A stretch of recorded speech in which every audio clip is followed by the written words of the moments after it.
hard is it to get into the flow of your defense and your offense with calls going the way they went? I mean, I don't think today is any different than how they've been. I mean, actually, I think today was actually kind of bad, but we can't really worry about that. It's hard not to worry about that, but we still just have to control what we can control. And I mean, we did have a lead, and we kind of gave that up. It was no help to anybody else, but also we didn't help ourselves. So, just trying to be better with just executing things and getting stops. What does seeing Paige on that first seat on the bench while not being suited up and being so engaged say about her as a leader? No, that's why she is who she is. Ultimate professional.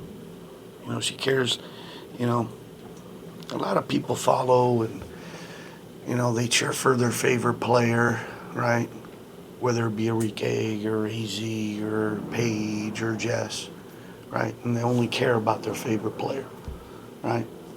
And not about the team success, more about individual success. Paige cares about team success. Paige cares about winning.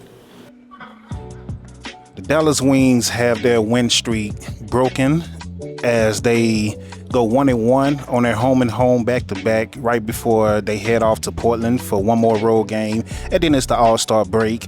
They lose tonight to New York 99-98, 1-point game, no Paige Bueckers in the game, no Satu Sabli in the game for New York. This is the Dallas Wings update brought to you by DallasHoop.com and DopeContent.com. This is your host, K-Lou, and as always, we have a special guest. We let them introduce themselves and their platform. Let them know where they can find you. Yes, sir. Mason Garcia, cover the Wings with the podium finish, and you can find me on Instagram at MasonDon04. There it is. So with tonight's game, I didn't do a post game last night, so let me kind of just put both games into one. They beat LA, good game last night, good game. Then they struggled. Paige got hurt. She hit her head on the floor. They say it was rest was the reason she didn't play tonight. I think they were just more so playing it safe because the way she banged her head yesterday was pretty nasty, but she's all smiles. She's walking around feeling good. She was walking around yesterday after the game feeling good, talking with the fans and things like that. So I expect her to be back versus Portland, not tomorrow, but the next day. And we'll see how it goes, going into the All-Star break. But right now, they beat LA, which LA is a team that I look at as underachieving. I feel like they have a coaching issue in LA because they have a lot of talent. And I feel the same way about New York. Even though New York won the game tonight, they have a coaching issue. And I feel like you got to have a tough conversation pretty soon if you're New York, if things keep going how they're going. New York came in desperate tonight. They needed this win. Dallas wanted to keep their hot streak going, but overall, 1-point loss for Dallas. What are your thoughts on the game? I mean, what's crazy to me is I was looking at this earlier, actually. Wings shot over 50% from three, and you lost the game. That's kind of crazy to me. But Breonna Stewart was everywhere. It says 33, 13, and 8. I feel like they're lying because every time I looked up, it was something. She was bullying somebody. The funny thing is, I just told Mason before we went live, I said it felt like she did way more than 33 points because it just seemed like they couldn't do nothing with her. And then when they did do something with her, the calls were going her way. Every time. So, but I mean, as Stewie, you got to respect the veteran. You got to respect one of the GOATs of the game. 33, 13, and 8 for Stewie. Jonquel Jones, 21 points, 4 rebounds, 2 assists for her. I feel like she did more too. I'm sorry, I said the wrong person. Sabrina Ionescu, I'm sorry. 21 points, 4 rebounds, 2 assists, and a lot of her stuff came in the fourth and in overtime because they held her pretty much in check for the most part of the game, but overtime she went to another level, showed you why she's a champion in this league. Late in the fourth quarter, she went to another level, showed you why she's a champion in this league, and the 2-man game between her and Stewie is what ultimately did the Wings in and the refs. But we're gonna say it's because of the play of Stewie and Sabrina. So yeah, they were able to take advantage of what they were getting. Yeah, Jonquel Jones, let me give you the right stats for her. 14 points, 10 rebounds, 2 assists. She got most of her stuff in the first half. Maddie Segrist came in. I want to talk about Maddie because Maddie came in. She played 11 minutes and she had 13 points on 5 of 7 shooting, 3 from 3 from the 3-point line, 3 rebounds, and she didn't play pretty much none in the second half. I don't understand. This is my personal thought. I don't understand why she didn't get back in the game, especially in the fourth quarter when the team offense was just stagnant. There was a lot of standing around and just looking until the last 8 seconds of the shot clock. Then they finally started moving around, trying to get open and set screens. And it was just weird. And you can see how it looks when Paige is not here, because they did the same in Portland when they lost that game that they shouldn't have lost to Portland by 1 point also without Paige. So there's a lot of standing around. So when one of your hottest players on the bench is shooting the way she's shooting, and you see the offense doing what they're doing in the fourth quarter, why not put her back in the game? Yeah, I kind of felt the same way, honestly, about Isaiah James. She played 8 minutes. I mean, it was at a less extreme level. She had 4 points, 2 rebounds, an assist, and 2 blocks in 8 minutes, and then she just didn't see the floor. Like, she's one of those people, she just provides the energy. And I feel like the energy was lacking at some points in this game. I want to touch on Arike again, because last time I did a post game, I said that she's at her best when she's attacking inside the perimeter, when she's attacking the paint, when she's getting the mid-range jumper and not settling for threes. She has been doing that more and more as the year has been going on. 29 points, 5 rebounds, 6 assists for Arike, man. I love what I'm seeing from her. I know she have her haters because y'all get new toys and y'all just want to throw the most loyal person in the franchise history. You want to throw her to the side for your new toys. But listen, if Arike keeps playing how she's playing, Dallas is going to be very good.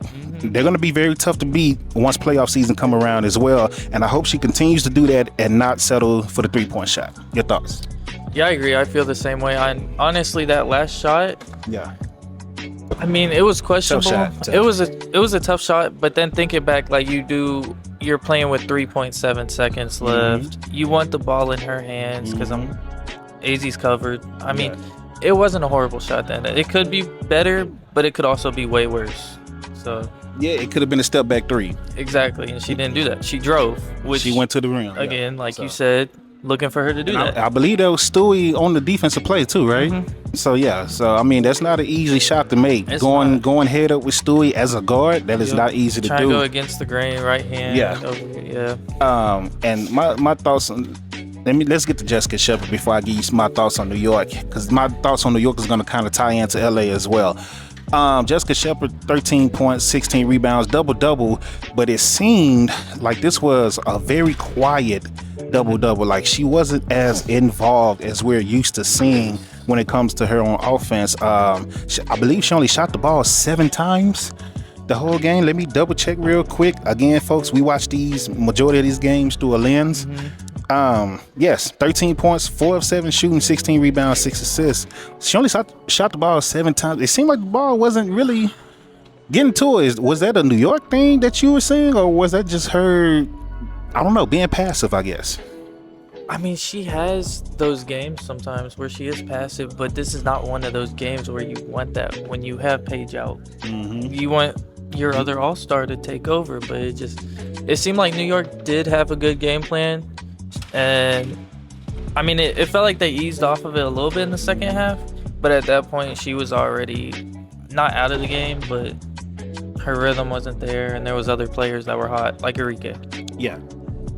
AZ, she had 15 points. Her shooting was, up and down throughout the game. She was kind of getting hers in spurts, like she was hot 1 minute, cold the next minute, but I mean, it is what it is when it comes to a shooter like this. Some nights they're going to be hot, some nights they're going to be cold. Some points of the game they're going to be hot, and then they're going to cool off, via timeouts or subs or, things like that. So, but she still had 15 points. I like how aggressive she was to start the game. I want to see more of that. The same way I like to see Arike aggressive in attacking the perimeter, I want to see AZ continue to do what she was doing in the first half. A lot more ball handling. Yeah. Now, just before we get out of here, I mentioned LA coaching and how they might need to have some tough conversations, during All-Star break and even, moving forward. Definitely on what they're going to do second half of the season and afterwards, right? New York, I feel the same way, because how do you have Benaja Laney Hamilton on your bench and she doesn't play not one single minute, and especially when Satu is not playing at all? How do you have a player like that and she doesn't get any time at all? I can't even give you any thoughts on that because it's so stupid. I really don't know. It's just, it's negligent.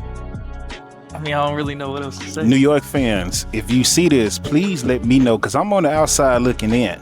So I don't know if something happened or all I know is the games I watched that she did play early on in this season. She looked fine. She looked great. But and it's just now, like lately, the last 3 games I've seen of New York, she didn't play at all, and I just don't understand. And then Satu didn't travel with the team. Do you remember her injury? Last I heard, it was a concussion protocol, but that was a long time ago. I don't remember hearing anything about her. So New York fans, on that as well, let me know what's the update on that. I'm gonna look it up. If you don't, let me know. But let me know the update on that because last I heard it was concussion protocol, but that was a while ago. So please let me know what's going on. She didn't travel with the team, didn't come to Dallas. I don't think she liked Dallas no more. That's probably what it is. Yeah. So, but yeah, man, coaching wise, I think LA and New York need to have some conversations, man. And I don't think New York should have hired the coach that they hired, to be honest with you. Especially when there was comments made like, oh, I gotta study up on my WNBA stuff. And you had people like Teresa Witherspoon. First of all, why you fire Sandy to begin with? How do you fire her a year after winning the championship? So I just don't understand that. Then you bring in a guy just because he's a 3rd or 4th assistant coach in the NBA with Golden State. What'd he do? Yeah, like it was so many other people. Lisa Leslie, like anybody, dude. I feel like you could have brought in anybody, especially when you're trying to replace somebody like Sandy. So it even looked like during the game the players were kind of like on him, and like I saw one point Breanna Stewart was like driving up the floor and she was like yelling at him like, what play are we running? Yeah. And he was nowhere to be found. It is Coach Koklanis all over again, but now it's in New York. And LA, I feel the same way. You got to have some tough conversations. I don't know what else to say. I'm trying to say it the nicest way, so I'm going to kind of just leave it at that because there's too much talent on both squads. I picked New York as literally the favorites to be in the finals at the beginning of the year, and look what they're doing right now. They won tonight. Good job, but come on, man. So moving forward, LA fans, New York fans, let me know in the comment section when you see this, what's going on with your teams, because I feel like it's too much talent for your teams to be playing how they playing lately. Like I said, New York got the win today, but look at their record and look at their last 5 games. You know, so we have to be misinformed. Yeah, yeah. So moving forward, Dallas has Portland next, and then there's the WNBA All-Star week. Now going back to Portland, revenge is going to be on the brain from that 1-point loss without Paige. I believe Paige will be back. Yeah. How you feel about that game? You would think. I mean, I think it will be dominant, honestly, because Portland's just not a team that should beat you, especially at this point. If Paige plays, I think, like you said, revenge on the brain. She'll probably drop 30 at least, something like that. But yeah, I think that's a game. Going to All-Star break, you don't want to go on a losing streak after you just had a 6-game winning streak. Yeah. So I think, they'll be real locked in for that one. Jose will get them prepared. Yeah. Jose got his first technical as well. I think so. I can't remember. I can't remember if he got another one, but I believe that is his first. And before we get out of here, I'm going to give you the standings. Minnesota is number 1, 20-6 record.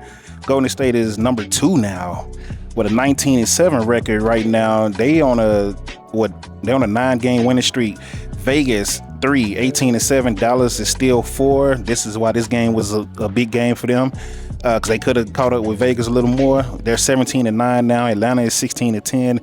Indy is 16-10, and then New York is 14-12, and then Washington is 12-12. That's your 8 right there. So Washington has some decisions they need to have some conversations too, because I wasn't expecting them to be where they are either, man. So it's a couple of teams that need to have some tough conversations during the All-Star break, man. But Until next time, man, this is the Dallas Hoop. This is the Dallas Wings update. It's been a long week. This is the Dallas Wings update brought to you by DallasHoop.com and DopeContent.com. This is your host, K. Lou, and we have Mason Garcia, Mason Don 04 on Instagram, Podium Finish. Wow, there it is. Until next time, man, y'all be safe. We're sitting there looking around because we got AZ right here. We got Sabrina down there. They're just kind of like walking around, man. But thank y'all for joining. If you're on YouTube, hit the like button, subscribe. DopeContent.com, DallasHoop.com. All this will be there. Post game, all that stuff, man. Thank you for your support. And make sure you support my guy Mason. Support the Podium Finish as well. Those are good people over there. Everybody, you've seen Case come a couple of times. So that's the Podium Finish as well. So make sure y'all support them. And until next time, y'all be safe. We're out.